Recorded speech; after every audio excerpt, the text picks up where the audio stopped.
Hello guys, দিনের পর দিন শুধু কেক বানাই আর খরচ করি, দেখি কোন দিন ভালো হয় কোন দিন খারাপ হয়। তো আজকে 6 ডিম দিয়ে একটা কেক বানিয়েছি, পুরো 6 ডিম। কেকের ফুলা টুলা সবই ঠিক আছে, ভালোই ফুলছে। এই যে আর যে কেকের যে ভালো ডিজাইন আমি দিতে পারি না, বুঝছেন? আমার ডিজাইন দেখেন না, কি ঘোড়ার ডিম, আখের ডিম, বকের ডিম এঁকে রাখছি।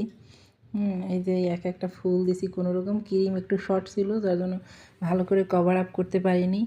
আর এই সাইডে এরকম দিয়েছি, যতটুকু পেরেছি আর কি। আমি পারি না আসলে ওই ডিজাইন টিজাইন দিতে। এখানে মাঝখানে একটা আগে ডিম পকেট ডিম ফুল এঁকে রাখছি, যা পারছি দিছি।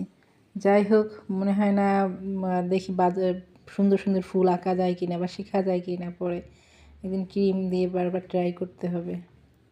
তো ঠিক আছে গাইস, ভালো থাকবেন। তো কেকটা কেমন হয়েছে সবাই জানাবেন। গাইস, কেকটা কিছু সময় ফ্রিজে রাখছি, এখন কাটার সময় দেখি কেমন হয়, ভিতরটা আর কতটা নরম হয়েছে এতটুকু দেখার বাকি আর কি। আপনাদেরকে এক পিস কেটে দেখাই। আমি আসলে ওইভাবে অত ডেকোরেশন জানি না, আমি যা পারি ভর্তা সর্তা দিয়ে রাখছি। আমি তো আর প্রফেশনাল না, তবে কেকটা মোটামুটি নরম হয়েছে, ভালোই লাগতেছে। এটা দেখে যে ভালো লাগতেছে কেকটা। উঠাও, তুমি তো কেক কাটতেও পারো না ঠিক মতো, ভেঙে চুরে একসাথ করতেছ।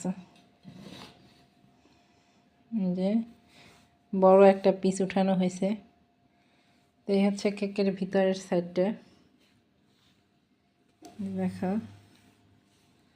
এই হচ্ছে আমার ফুল কেকের ভিতরের অংশটা। আশা করি ভালোই হবে খেতে। খেয়ে টেস্ট করে দেখো তুমি, এখন খাবা? সো গাইস, এখন আমরা খাবো, দেখি কেমন হয় কেকটা। সে খাচ্ছে, খাও। ক্যামেরা তো নাকি? আচ্ছা ঠিক আছে, কেমন? ভালো? অসাধারণ। আচ্ছা ঠিক আছে, থ্যাংক ইউ। বলছে